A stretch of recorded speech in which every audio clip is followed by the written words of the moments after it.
Hello guys, how are you? कैसे आप लोग? अब हम इस लेक्चर में डिस्कस करने वाले हैं लाइफ प्रोसेस का नेक्स्ट पार्ट, जिसमें डिस्कस करेंगे न्यूट्रिशन के बारे में। न्यूट्रिशन क्या होता है, किस तरीके का होता है, क्या मीनिंग होता है इसका, आज हम इस लेक्चर में पूरा कवर करने वाले हैं न्यूट्रिशन के बारे में। तो चलिए शुरू करते हैं आज का टॉपिक और डिस्कस करते हैं what is the meaning of nutrition. Nutrition के तो वैसे सिंपल सा मीनिंग अगर मैं बताऊं आपको तो ये मतलब होता है कि intaking of food, the process of intaking of food is called nutrition. देखिए, द प्रोसेस ऑफ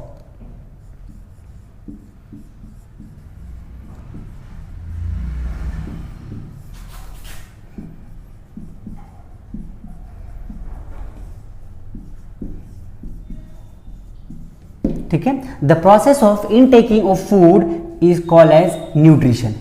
लेकिन अगर इसको हम सही से समझें और एग्जैक्ट मीनिंग समझें कि इसका मतलब होता क्या है, तो उसको डिटेल में समझने के लिए देखिए, सबसे पहले समझते हैं न्यूट्रिशन जो वर्ड है ये आया कहां से है। न्यूट्रिशन जो वर्ड है ये आया है न्यूट्रिएंट वर्ड से। कहां से आया है? न्यूट्रिशन कहां से बना है? ये बना है न्यूट्रिएंट्स। न्यूट्रिएंट्स वर्ड से न्यूट्रिशन फॉर्म हुआ है। और न्यूट्रिएंट्स का अगर मैं डेफिनेशन बोलूं तो इसका डेफिनेशन क्या बनेगा? Nutrients is defined as the substance which an organism obtained from surroundings and uses it as a source of energy। मतलब क्या कि न्यूट्रिएंट एक तरह का सब्सटेंस होता है जो एक ऑर्गेनिज्म यूज करता है सोर्स ऑफ एनर्जी के फॉर्म में, या फिर अपने बॉडी के कॉन्स्टिट्यूएंट्स को बायोसिंथेसाइज करने के लिए। ठीक है, सो इसका डेफिनेशन अगर मैं लिखूं तो क्या लिखूं? It can be defined as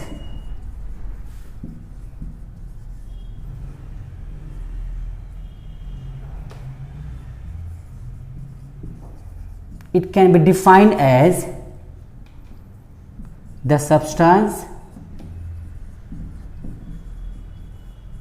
which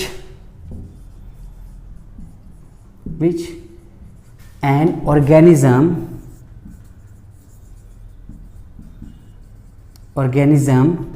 obtains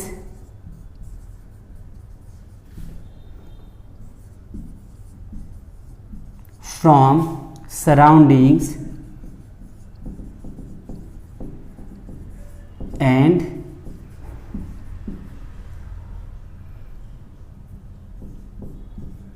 uses it as a source of energy। ठीक है, सो न्यूट्रिएंट्स का डेफिनेशन अगर मैं बोलूं तो ये क्या बनेगा? It can be defined as the substance which an organism obtains from surroundings and uses it as a source of energy. मतलब कि एक ऐसा सब्सटेंस जो कोई ऑर्गेनिज्म सराउंडिंग से ऑब्टेन करता है और उसको as a source of energy use करता है, that is called as nutrients. Nutrients को हमने 3 पार्ट में डिवाइड कर रखा है। कौन कौन से? या फिर न्यूट्रिएंट्स ऐसा कह लो 3 टाइप के होते हैं, 3 तरीके के होते हैं। कौन कौन सा? पहला होता है प्रोटीन, ठीक है, दूसरा कार्बोहाइड्रेट,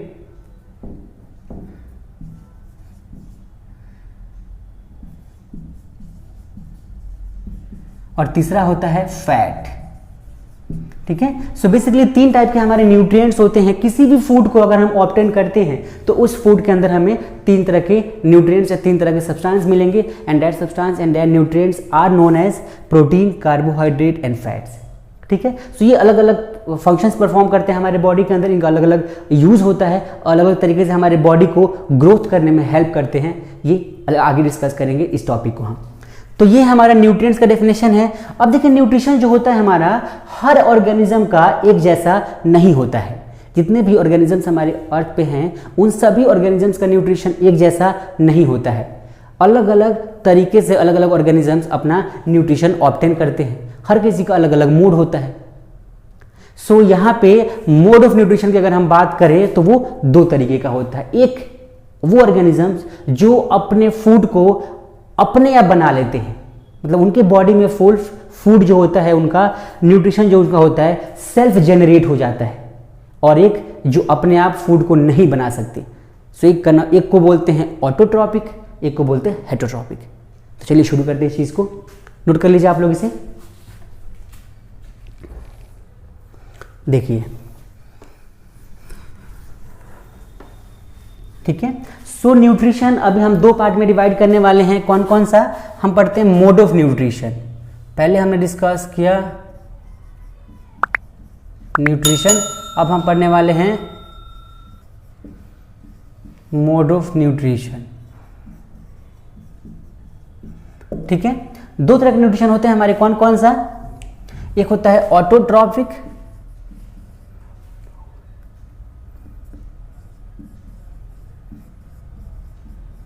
ऑटोट्रॉपिक न्यूट्रिशन, ठीक है, और एक होता है हेटरोट्रॉपिक न्यूट्रिशन।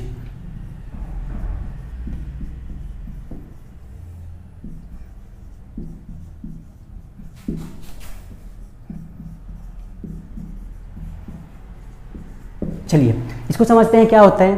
देखिए ऑटो जो होता है ना, ऑटो इसका मतलब होता है सेल्फ। ठीक है, ऑटो का मतलब क्या होता है? सेल्फ। मतलब कि जो ऑर्गेनिज्म अपने बॉडी में सेल्फ या अपने आप फूड को बना लेते हैं उनको बोलते हैं ऑटोट्रॉपिक न्यूट्रिशन। या जो ऑर्गेनिजम्स इस मोड को फॉलो करते हैं उन ऑर्गेनिजम्स को हमने क्या नाम दे रखा है? उनको हम बोलते हैं ऑटोट्रॉप्स।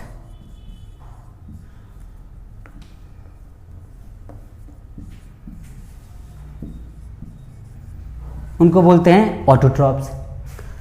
ठीक है, और ऑटोट्रॉपिक मोड ऑफ न्यूट्रिशन जो होता है ये इसका एग्जांपल क्या है और किन ऑर्गेनिजम्स में होता है? ये होता है किसमें? ये होता है प्लांट्स में। ठीक है, जितने भी हमारे ग्रीन प्लांट्स होते हैं वो ऑटोट्रॉपिक मोड ऑफ न्यूट्रिशन को फॉलो करते हैं, या कह लो autotrophic bacteria,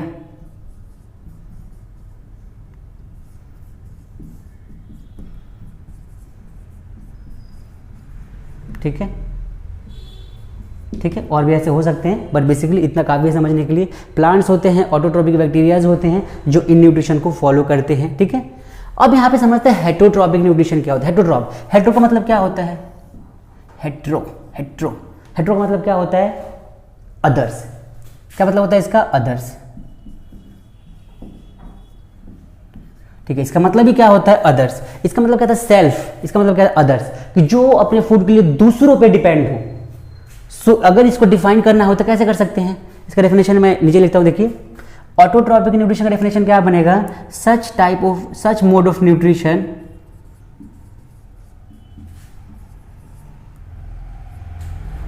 such mode of nutrition in which an organism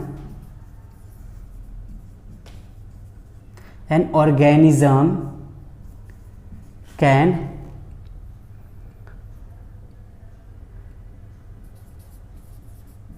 make their food by its own। ठीक है, इसका डेफिनेशन क्या बनेगा कि such mode of nutrition in which an organism can make their food by its own is called as autotrophic mode of nutrition. Example हमने समझ लिया, plants और ऑटोट्रॉपिक बैक्टीरियाज होते हैं और इन सभी को हम क्या बोलते हैं? ऑटोट्रॉप्स कहते हैं। वैसे इसमें समझते हैं क्या होता है, इनको हमने क्या नाम दे रखा है? हेटरोट्रॉप्स।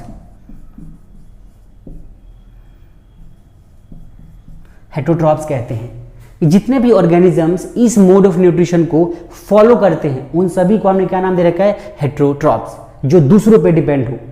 ठीक है, इनका अगर एग्जांपल की बात करें तो क्या क्या एग्जांपल हो जाएगा इनका? इनके बहुत से एग्जांपल्स है, हम खुद हेटरोट्रॉप न्यूट्रिशन में आते हैं। सो ह्यूमंस, या इन शॉर्ट आप क्या कह सकते हो? एनिमल्स कह सकते हो। ठीक है, बैक्टीरिया, ठीक है, etcetera.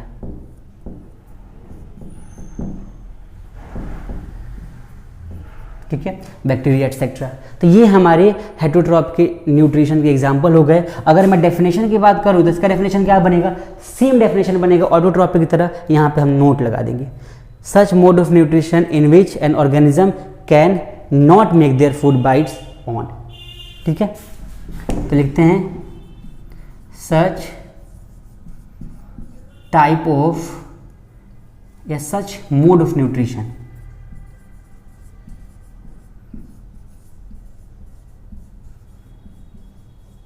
in which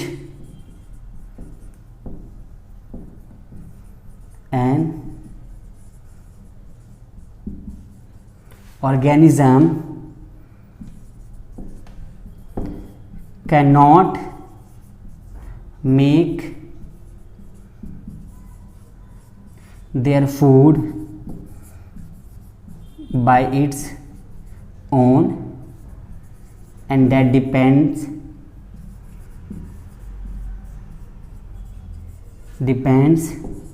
on another organism।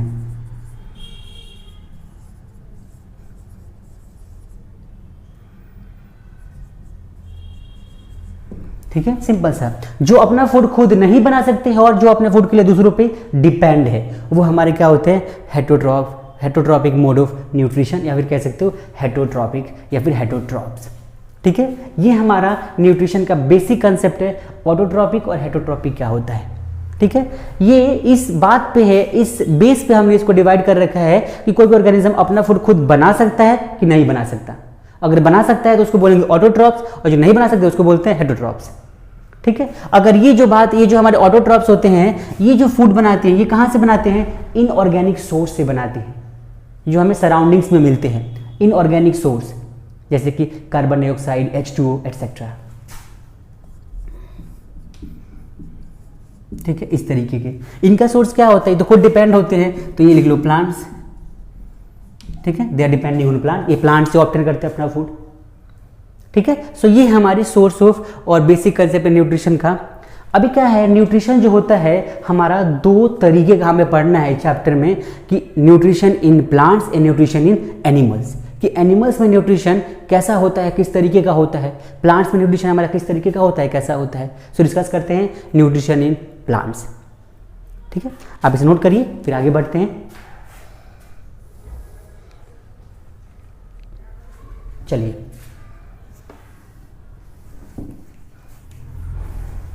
चलिए, तो अभी हम समझने वाले न्यूट्रिशन इन प्लांट्स।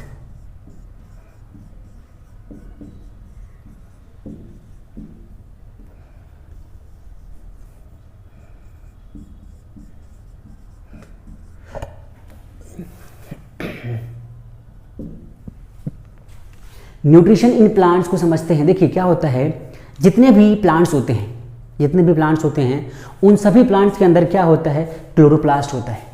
समझते हैं पहले चीज को, प्लांट्स के अंदर क्या होता है, इनके अंदर क्या होता है, क्लोरोप्लास्ट होता है। ठीक है, और क्लोरोप्लास्ट जो होता है, इन क्लोरोप्लास्ट के अंदर छोटे छोटे डॉट्स होते हैं जिनको बोलते हैं क्लोरोफिल।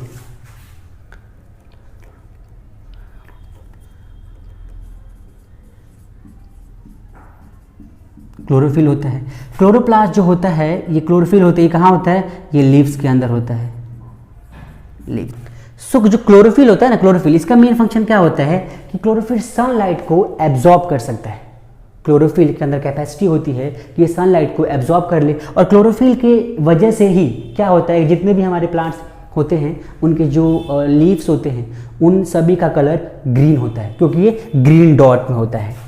इसके अंदर क्या होता है, ग्रीन डॉट्स होते हैं हमारे। ठीक है, क्लोरोप्लास्ट के अंदर ग्रीन डॉट्स होते हैं छोटे छोटे, और उन ग्रीन डॉट्स के अंदर हमारे क्लोरोफिल होता है जो ग्रीन कलर का होता है और प्लांट्स के लीव्स को ग्रीन करके रखता है। ठीक है, इसके बारे में और भी डिटेल में समझेंगे आगे के टॉपिक्स में। इस न्यूट्रिशन इन प्लांट्स के अंदर समझने के लिए टॉपिक इंपॉर्टेंट है। सो लीव्स के अंदर हमारा क्लोरोफिल होता है। क्लोरोफिल जो होता है इसकी क्या कैपेसिटी होती है क्लोरोफिल की, समझते हैं।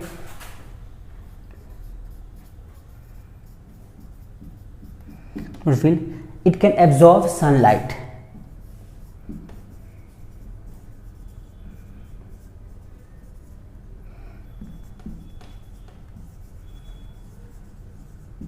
ठीक है, इट कैन एब्जॉर्ब सनलाइट और लाइट एनर्जी को क्या करता है, केमिकल एनर्जी में कन्वर्ट करता है। क्या करता है ये लाइट एनर्जी को किस में कन्वर्ट करता है, केमिकल एनर्जी में।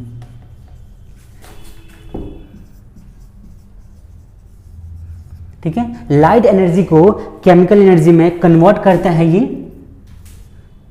ठीक है, जिससे कि एक रिएक्शन होता है और उस रिएक्शन को हमने नाम दे रखा है फोटोसिंथेसिस रिएक्शन। फोटोसिंथेसिस रिएक्शन, तो फोटोसिंथेसिस रिएक्शन जो होता है वो रिएक्शन क्या होता है, उसी रिएक्शन की वजह से जितने भी ग्रीन प्लांट्स होते हैं वो सभी अपना फूड प्रिपेयर करते हैं।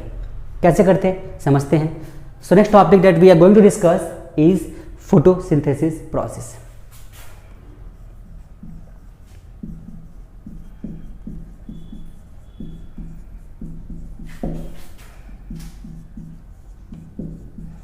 ठीक है, फोटोसिंथेसिस प्रोसेस क्या होता है, इसको अगर डिफाइन करें तो ऐसा कह सकते हो कि all plants prepare their food by its own with the help of carbon dioxide, water in the presence of sunlight with the help of chlorophyll.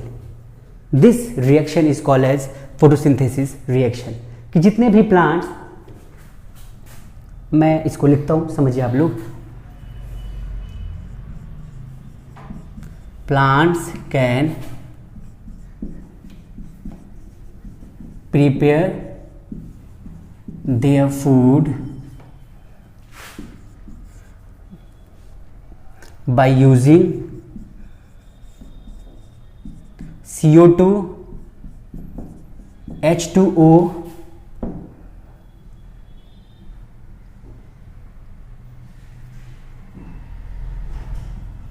and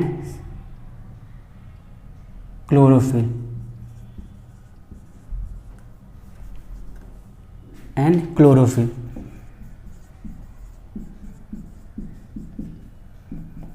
in the presence of sunlight। ठीक है, photosynthesis process या photosynthesis reaction का अगर मैं definition बोलूं तो क्या बनेगा, plants can prepare their food by using CO2, H2O and chlorophyll in the presence of sunlight.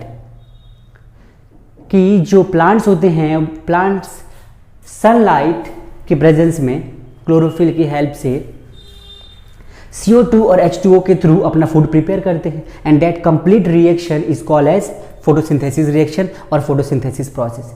देखिए क्या होता है, सपोज करते हैं कि हमारे पास CO2 है, ये H2O के साथ कंबाइन हो रहा है। ठीक है, CO2 H2O जब कंबाइन होंगे ये सनलाइट के प्रेजेंस में,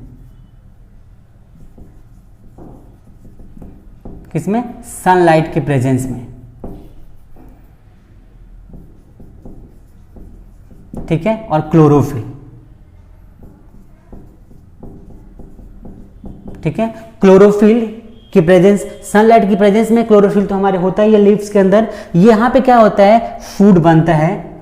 फूड को हमने नाम दे रखा है C6H12O6।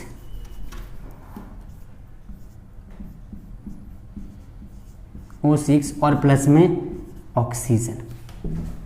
ठीक है, ये जो पार्ट है ना, ये इसको हमने एक नाम दे रखा है, क्या बोलते हैं इसको, स्टार्च।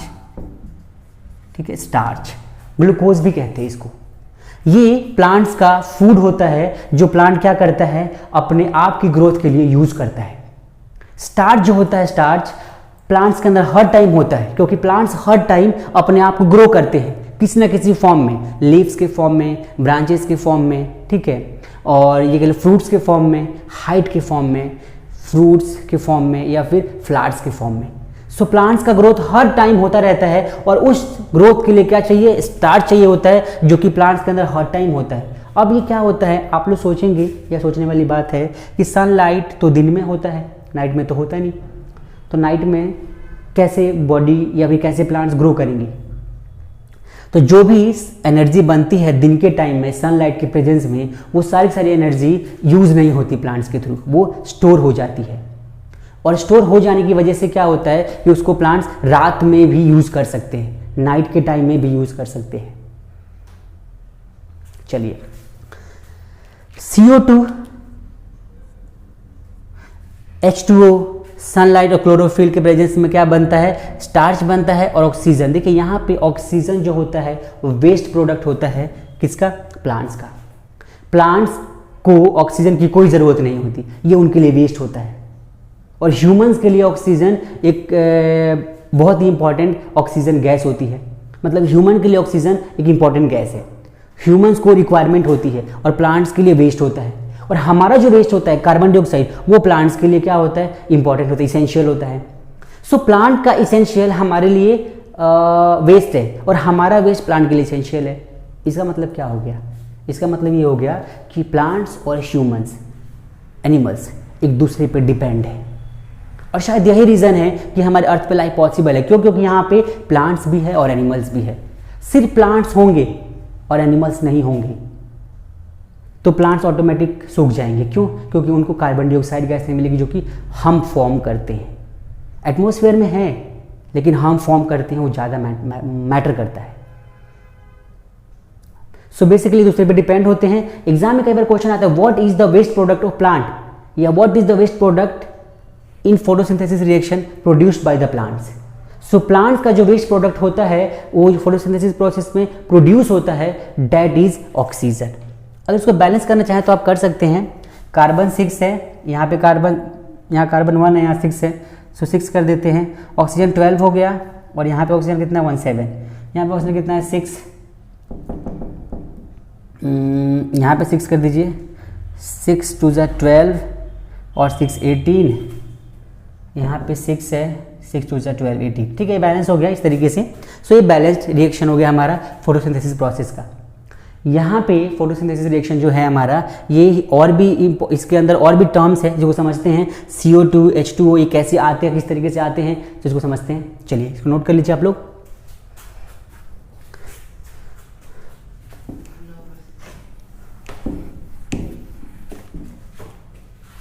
चलिए तो अभी यहाँ पे क्या देखना हमें कि जो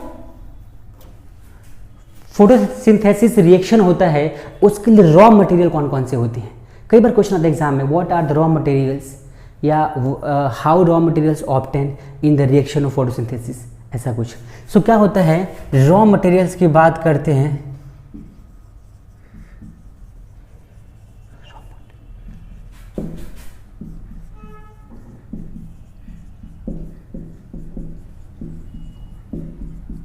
ये क्या होते हैं हमारे, ये होता है CO2, एक होता है H2O, सनलाइट और ये क्लोरोफिल।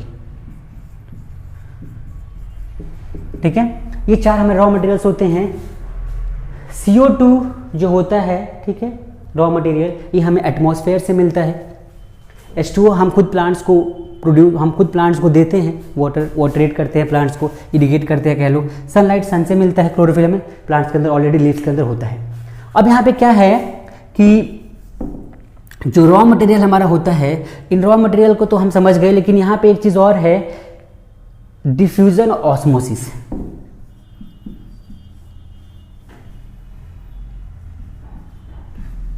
ठीक है, ऑस्मोसिस। ऑस्मोसिस क्या होता है, डिफ्यूजन क्या होता है। देखिए डिफ्यूजन में क्या होता है, एक्सचेंज ऑफ गैसेज होता है।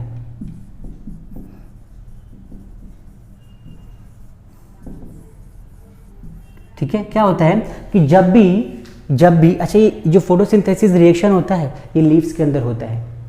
लीव्स के अंदर होता है, लीव्स के अंदर सारी की सारी एनर्जी क्या होती है, प्रोड्यूस होती है, और सारी एनर्जी लीव्स के अंदर स्टोर होती है और वहाँ से प्लांट्स के डिफरेंट पार्ट्स में एनर्जी ट्रांसफ़र करी जाती है। वो फ्लोएम टिश्यू होता है प्लांट्स के अंदर जो करता है। ठीक है, एक्सचेंज ऑफ गैसेज जो होता है, डिफ्यूजन एक ऐसा प्रोसेस होता है जिसमें higher concentration to lower concentration gases का एक्सचेंज होता है।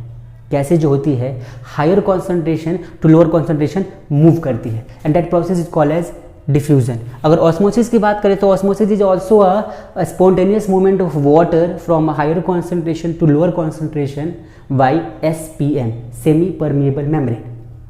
ठीक है, अब क्या होता है कि जब भी हमारा ये प्रोसेस होता है फोटोसिंथेसिस का, उस प्रोसेस में क्या होता है कि ऑक्सीजन गैस हमारी बाहर आती है और CO2 गैस हमारी क्या होती है, अंदर आती है। किसके, लीव्स के। इसको कैसे समझते हैं, एक लीफ है ठीक है। तो इसके अंदर कौन सी गैस आती है, CO2, और इससे कौन सी गैस बाहर जाती है, ऑक्सीजन, ठीक है। सो दिस टू गैसेस, और ये दोनों की दोनों गैसेस जो होती है ये डिफ्यूजन प्रोसेस के थ्रू क्या होती है, एक्सचेंज होती है। ये आई, ये बाहर निकल गई, ये आती है और ऑक्सीजन बन के बाहर चली जाती है, फिर ऑक्सीजन बाहर जाके CO2 के फॉर्म में अंदर आती है। सो बेसिकली, और ये जिस होल या टाइनी पोर्स कह लो के थ्रू ये गैसेस एक्सचेंज होती है, उसको हमने नाम दे रखा है स्टोमेटा। क्या नाम दे रखा है, स्टोमेटा। स्टोमेटा एक छोटा सा टाइनी पोर्स होते हैं लीव्स के सरफेस पे, जिसके थ्रू क्या होता है, CO2 गैस हमारी और ऑक्सीजन गैस एक्सचेंज होती है, या फिर डिफ्यूजन प्रोसेस होता है। एग्जाम में क्वेश्चन कई बार आता है कि CO2 और ऑक्सीजन कैसे एक्सचेंज होते हैं। So they exchange by the diffusion process. और कभी कभी क्या होता है, प्लांट्स के अंदर, लीव्स के अंदर बहुत ज़्यादा मात्रा में वाटर जनरेट हो जाता है, वाटर बहुत ज़्यादा हो जाता है। सो वो वाटर भी प्लांट से बाहर निकलता है, वो भी ऑस्मोसिस प्रोसेस के थ्रू। सो गैसेस के लिए जो हम प्रोसेस यूज करते हैं डिफ्यूजन, और जो हमारा वाटर के लिए होता है वो क्या होता है, ऑस्मोसिस। ठीक है, इतना क्लियर है। चलिए, अभी क्या होता है कि कुछ इवेंट्स होते हैं जो कि फोटोसिंथेसिस रिएक्शन में होते हैं। हम स्टोमेटा और इससे रिगार्डिंग और भी चीज़ों को डिस्कस करेंगे आगे के टॉपिक्स में। अभी के लिए समझिए क्या होता है कि जो भी ये कुछ इवेंट्स होते हैं जो फोटोसिंथेसिस रिएक्शन के अंदर होता है। सो इवेंट्स को समझ लेते हैं एक बार, क्या क्या इवेंट्स होते हैं हमारी, देखिए। चलिए, अब यहां पे क्या होता है कि इवेंट्स अकरिंग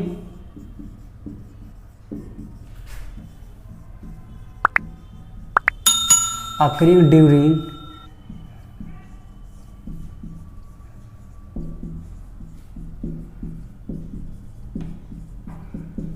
फोटोसिंथेसिस।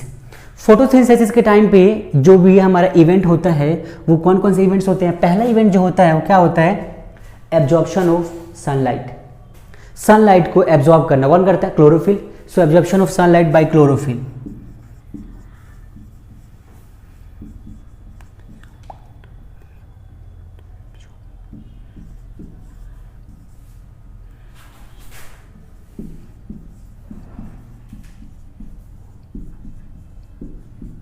ठीक है, absorption of sunlight bye chlorophyll, chlorophyll के थ्रू सनलाइट का एब्जॉर्ब हो जाना, पहला पॉइंट। दूसरा क्या होता है, सनलाइट जो होती है हमारी वो सनलाइट से लाइट एनर्जी बनती है, और लाइट एनर्जी का कन्वर्ट होता है किसमें, केमिकल एनर्जी में। So conversion of light energy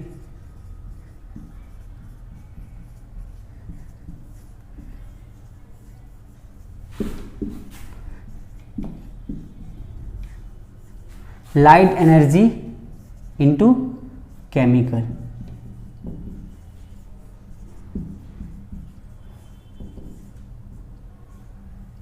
chemical energy, ठीक है।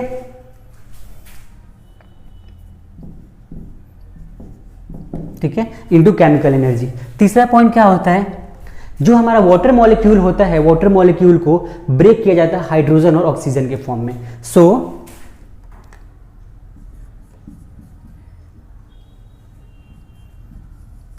splitting of H2O molecule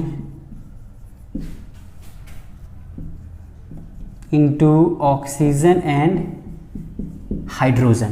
ठीक है, ठीक है, splitting of H2O molecule into oxygen and hydrogen। तीसरा पॉइंट। चौथा पॉइंट जो लास्ट पॉइंट है, क्या होता है कि कार्बन डाइऑक्साइड गैस जो होती है उससे कार्बोहाइड्रेट फॉर्म किया जाता है। So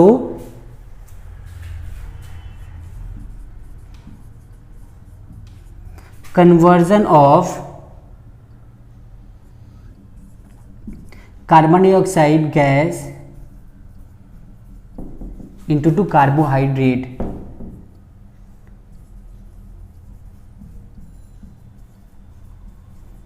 carbohydrate. ठीक है, कार्बन डाइऑक्साइड गैस जो होती है उससे क्या करते हैं हम,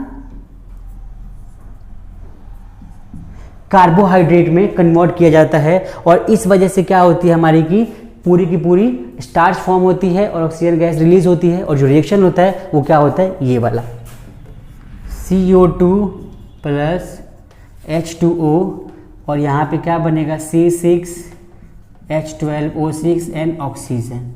बैलेंस करना चाहे तो यहाँ 6 और यहाँ 6, सनलाइट और क्लोरोफिल।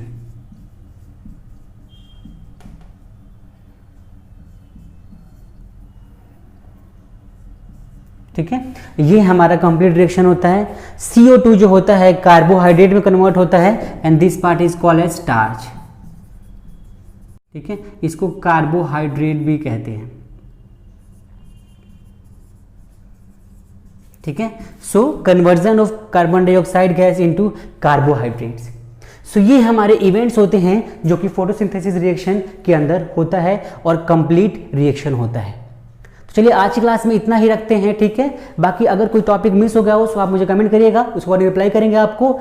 एंड सबसे इंपॉर्टेंट चीज, अगर आपको लगता है ये वीडियो यूजफुल है तो खुद भी पढ़िए और अपने फ्रेंड्स में भी शेयर करिए।